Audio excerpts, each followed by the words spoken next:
Hey everybody, Mr. Moore here, and this time we're here with my mom, Jerry, Hi. and she's going to tell us a little bit about Alaska in 1964. Okay, we had an earthquake in 1964 in Anchorage, and the epicenter was close to there.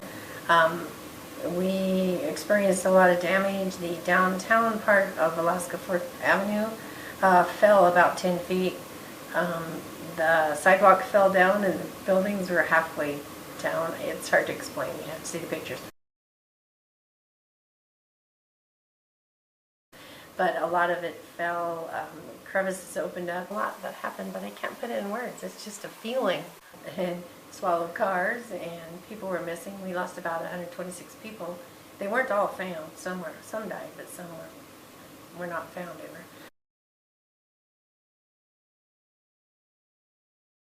Houses fell apart.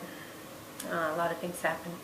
Kids became parentless, a few of them did. And a lot just happened really quickly within 7 minutes.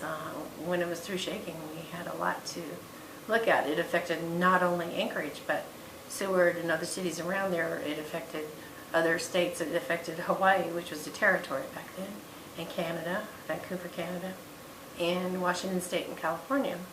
It registered 8 point something, and later they changed it decades later to 9 point something. It really was quite an ordeal.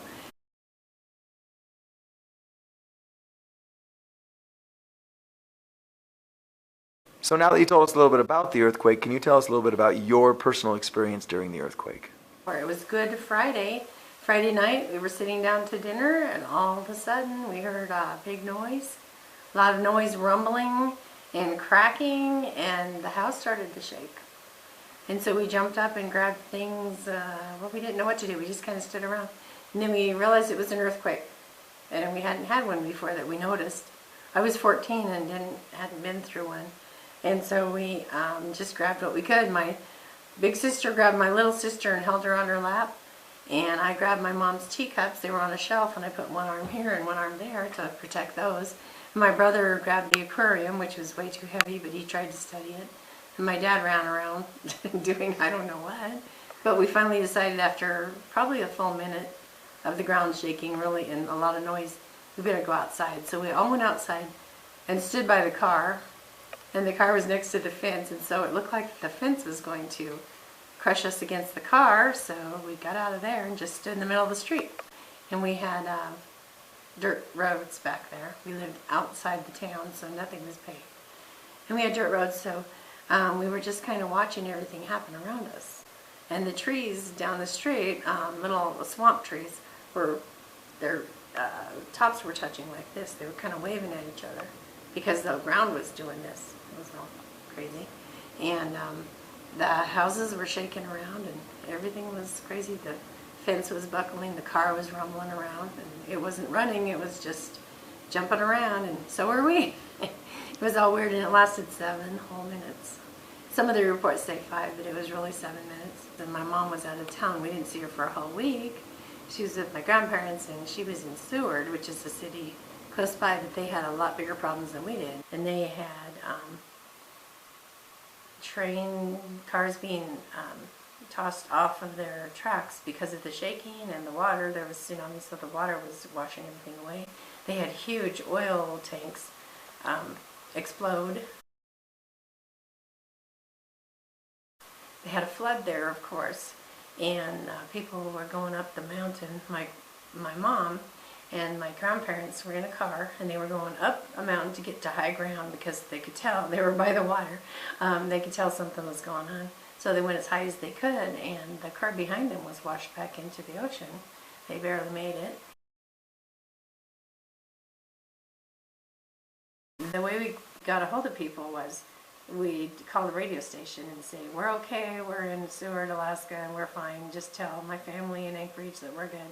And people would find out that way. We didn't know what happened to my mom for a whole week, and she came walking down the road, and it was just a lot going on. Oh, of course there were fires because of the oil drums exploding and other things going on. And gas lines busted, and the water was polluted, and it was a lot. It took a long time to get over that.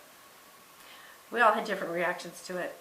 My stomach was upset for a whole week, but I just thought it was nerves. But really, what it was probably the ground shaking. We had a second wave that hit a week later, an aftershock that hit a week later. That scared everybody because we thought we were all just going to go through it again. When I was in high school, my high school was built on swampland, and the high school across town, our competitor, was built on solid rock. And after the earthquake, we realized that our high school had kind of floated and sloshed around to where it was a little bit not real level anymore, but it didn't sink or anything or break up. It was all in one piece when we were through. And the high school across town, our competitors, their high school fell apart, had cracks all in it. It was built on solid rock, and it didn't do as well as our school. And their school, the students had to come to our school. And so we went in the mornings, and their school came to our school in the afternoons. And also Elmendorf Air Force Base and Fort Richardson Army Base, they had to come to our schools too. So we had two high school, a group of high schools, coming in the morning and two in the afternoon. And we're all rivals, but anyway, it worked out, and we all went to school like that, clear through the end of the year, and then starting the next year too. We had to make do. Yeah, so one more question. It's funny because earlier you said you were 14 when there was an earthquake. Right. And now you're telling me that you were in high school. Tell me a little bit about that. Well, I was in the 9th grade. I was 14. And so you guys just were a little younger when you guys went to school? No, just I was.